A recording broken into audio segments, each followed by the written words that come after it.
Hey, if you're a dog owner in Sandusky, Ohio, you are in the right place. We're going to break down exactly how to find a fantastic local trainer for you and your pup. I mean, let's be real. A well-behaved dog just makes life here so much better. You can actually enjoy everything our town has to offer, from the waterfront all the way to the historic downtown. Okay, so let's talk about training specifically for life here in Sandusky. It's really about getting your dog ready for all the unique spots around our city. And this is what it all comes down to, right? Good training isn't just about sit and stay. It's about getting your dog ready for real life. So you can have a buddy who's totally cool with a walk through a busy place like Washington Park, can chill out at the marina, and makes those vet visits on Cleveland Road, well, not so stressful. So where do you even start? Well, the first thing is to know what to look for in a real professional. And that really boils down to two key things: their training philosophy and their credentials. Okay, so the method you'll hear about most, and for good reason, is positive reinforcement. It's pretty much the gold standard today, because honestly, it just works. Instead of punishing bad behavior, it's all about rewarding the good stuff. It makes learning fun for your dog, and believe me, it really strengthens that bond between you. And how do you know if a trainer knows their stuff? Look for credentials. These letters after their name mean they've passed some tough exams and are serious about their profession. For everyday manners, things like the CPD TKA or KPA CTP are great signs. But if you're dealing with bigger issues like serious fear or aggression, you'll want to look for a specialist with something like a CBC CKA or an IABC certification.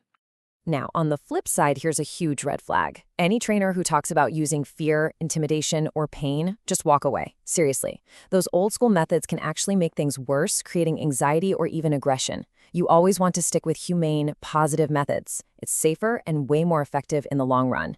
All right, let's talk about the nuts and bolts, the different types of programs you'll find around Sandusky, and, of course, what they typically cost. So you've pretty much got two main paths here. Group classes are awesome for socialization, getting your dog used to other dogs, and they're usually easier on the wallet. Then you have private lessons. These are great because the trainer creates a plan just for your dog. This is perfect if you're working on specific issues at home or if your dog is maybe a little anxious in a group. For a typical 6-week group class, like a puppy or basic obedience course, you can expect to pay somewhere in this ballpark. It's a really affordable way to get a solid foundation.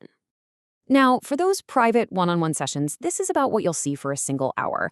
But a little tip, a lot of trainers offer package deals, so if you buy a few sessions at once, that per-hour price usually drops. Then there's the most intensive option, a board and train. This is where your dog actually goes to live with the trainer for a couple of weeks. As you can see, it's a much bigger investment, but it's for really immersive, focused training. Okay, so you've got a couple of names. Now it's time to interview them. And trust me, having a few key questions ready to go will make you feel so much more confident in your decision. Here are the 5 big ones you've got to ask. First, what's their philosophy? You're listening for positive reinforcement. Then ask about their credentials. You also want to know how they're going to tailor the plan specifically for your dog's needs. And of course, get a clear breakdown of all the costs. No surprises. Lastly, ask them how they measure success and what kind of support they offer between your sessions. Okay, let's switch gears a little and talk about the practical stuff of being a dog owner right here in Sandusky, knowing the local rules and all the great places you can take your dog. This is probably the most important rule to know. Unless you're in a fenced-in, designated dog park, your dog has to be on a leash, and that leash can't be longer than 6 feet. That goes for all public areas, sidewalks, city parks, even places like the Jackson Street Pier. And just a few other quick things to keep in mind. A current rabies vaccination and tag, that's required by Ohio state law. But here's some good news. Erie County doesn't require a general pet license, so that's one less thing to worry about. And if you are looking at a board and train, just double check that they have their state kennel license. That's a must. So once you start training, you're going to need places to practice, right? The dog park over at Shoreline Park is a great spot, and so is the Huron Dog Park. They're both fenced, so they're perfect for working on things like recall. And if you want to practice your loose leash walking with some real-world distractions, you can't beat the trails at Sheldon Marsh or any of the Erie County metro parks. And really, this is what it's all for. It's not just about fixing a few problem behaviors.